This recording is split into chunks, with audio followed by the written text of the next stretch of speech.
கடாயில் எண்ணெய் ஊற்றி 2 கடுகு நல்லா பொரிஞ்சவுடனே 2 உளுந்தம்பருப்பு போட்டுக்கோம்மா. தாளித்து ஊற்றி அதுக்கு வெங்காயமும் போட்டு நல்லா வதக்குங்கம்மா. வதக்கிட்டு தனியாக நறுக்கி வச்சுருக்கேன் மிளகாய் வெங்காயத்தை போட்டு வதக்குங்கம்மா.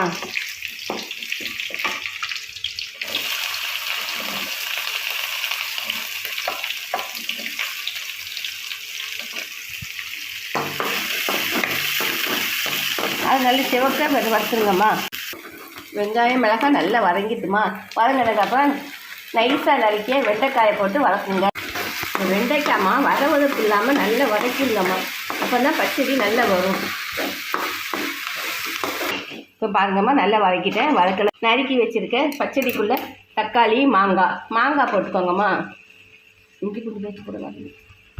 மாங்காய் நல்ல இப்போ நல்லா வதக்கியாச்சுமா. எல்லாமே ஒன்று போல் சேர்ந்துச்சுமா. இதுக்கப்புறம் நம்ம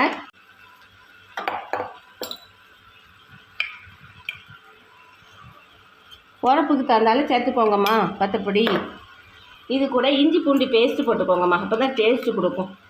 ஒரு ஸ்பூன் நல்ல பெரிய ஸ்பூனாக இஞ்சி பூண்டு பேஸ்ட்டு போட்டுக்கோங்க. உப்பு தூவிக்கோங்கம்மா. உப்பெல்லாம் போட்டு நல்லா கிளறி விடுங்கம்மா.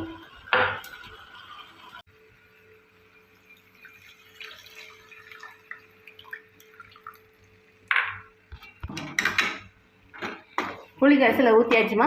நீங்கள் உங்கள் தேவைக்கு ஏற்ப புளியை ஊற்றிக்கோங்கம்மா.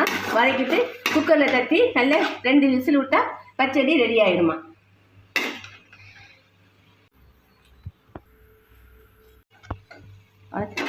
ஓப்பன் பண்ணிட்டோம்மா. பச்சடி எப்படி இருக்குன்னு பாருங்கம்மா.